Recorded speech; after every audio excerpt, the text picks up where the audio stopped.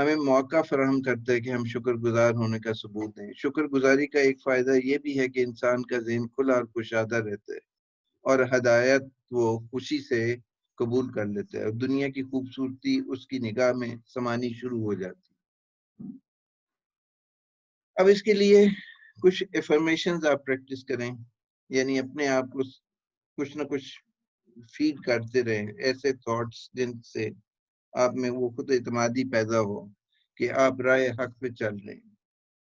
تو پہلی چیز جو ہے وہ اپنے آپ کو انعام یافتہ تصور کریں، پھر اٹھتے بیٹھتے اللہ کا شکر ادا کریں، کوشش کریں کہ تنقیدی جملے کم سے کم ادا کریں، جو زندگی میں مشکلات آئیں ان کا بھی شکر ادا کرو کہ وہ آپ کو کچھ سکھلانے کے لیے آئی ہیں۔ اور علامہ کا شعر یاد رکھیں کہ تندی کے بعد مخالف سے نہ گھبرائے خواب، یہ تو چلتی ہے تجھے اونچا اڑانے کے لیے۔ اور اسی طرح دوسرا ان کا شعر ہے، تیرے بحر کی موجوں میں اضطراب نہیں، خدا تجھے کسی طوفان سے آشنا کر دے۔ تو جو کام بھی کرو شکر گزاری سے کرو۔ حکمت کے ساتھ ملی ہوئی آیات آپ نے پہلے سنی ہے سورہ لقمان کی۔ اب اس کے بعد ہم نے یہ دیکھنا ہے کہ بلاکیجز کدھر آتے ہیں۔ سب سے پہلے تو بلاکیج جو ہے وہ فالٹ فائنڈنگ ہے۔ ہم اکثر بہت زیادہ کیڑے نکالتے رہتے ہیں، یہ اس کو کم سے کم کرنا چاہیے۔ آئیڈیلزم میں پرفیکشن کی طرف ہم جانے کی کوشش کرتے ہیں، جیسے پرفیکشن کی طرف جانے کی کوشش کرتے ہیں تو ہمیں عام کام جو ہے میڈیوکر کام وہ اتنا پسند ہی نہیں آتا۔ بہرحال اس میں مزید بحث کی گنجائش ہے۔ صرف بات جو نقطہ آپ نے ذہن میں رکھنا ہے وہ یہ ہے کہ منیمائز فالٹ فائنڈنگ، لوگوں میں کم سے کم لوگوں کو تنقیدی نگاہ سے دیکھیں، پہلے اپنے آپ کو دیکھیں تنقیدی نگاہ سے اگر دیکھنا ہے، اپنے میں فالٹس تلاش کرنے، نہ کہ دوسروں میں فالٹس تلاش کریں۔ پھر دوسرا ہم نے پہلے بھی بات کی تھی پچھلی کیسٹ میں، پچھلی ویڈیو کلپ میں بھی، کہ اسٹاپ کمپلیننگ، مطلب کمپلین کرنا، شکایت گلہ کرنا یہ درست کام نہیں ہے، کیونکہ یہ جس وقت آدمی شکایت اور گلے کی طرف چل پڑتا ہے تو اس میں شکر گزاری کا جذبہ جو ہے وہ کم ہونا شروع ہو جاتا ہے۔ اور تیسری چیز جو سب سے اہم ہے کہ stop taking things for granted. بہت ساری نعمتیں ہیں جن کو ہم بس ایکسیپٹ کر لیتے ہیں کہ یہ تو ہمارا حق ہے، یہ ہماری پریویلیج ہے۔ ایسی کوئی چیز نہیں، ہر ایک نعمت کا شکر ادا کرنا واجب ہے۔ سانس آ رہا ہے تو خدا کا شکر ادا کریں کہ سانس آ رہی ہے اور جا رہی ہے۔ اسی طرح دل کی دھڑکنیں چل رہی ہیں، یہ بھی شکر کا مقام ہے۔ زمین نے ہمارا بوجھ اٹھائے ہوئے ہمیں رزق مہیا کر رہی ہے، یہ بھی مقام شکر ہے۔ ہمیں اللہ تعالیٰ نے دین کی نعمت سے نوازا ہے، ہمیں ہدایت سے نوازا ہے، ہمیں رسول پاک کو امتی بنایا ہے، یہ سب مقام میں شکر کی باتیں ہیں جو ہمیں ادا کرنی چاہیے۔ تو ہمیں we should stop taking things for granted. ہم میں یہ ایک خرابی ہے کہ ہم سمجھتے ہیں کہ یہ بھی ہمارا حق ہے، یہ بھی ہمارا حق ہے، اس سے ہمیں نکلنا چاہیے، and we should not take things for granted. اس کے بعد اگلی چیز جو ہے وہ یہ ہے کہ آپ اپنے لیے یہ اصول اگر مرتب کر لیں زندگی کے کہ how may I serve, how may I be helpful, تو بہت ساری کمپلینٹس اور بہت ساری ایکسکیوزز جو ہیں وہ دور ہو جاتی ہیں، and you then are focused and then you are living with a purpose and a mission۔ تو جس وقت آپ میں شکر گزاری کا جذبہ پیدا ہوتا ہے تو پھر آپ اپنا کام جو بھی آپ کو سونپا گیا ہے وہ بھی خوشی سے کرتے ہیں۔ تو خوش رہنا بھی ایک بینیفٹ میں سے ہے شکر گزاری کا۔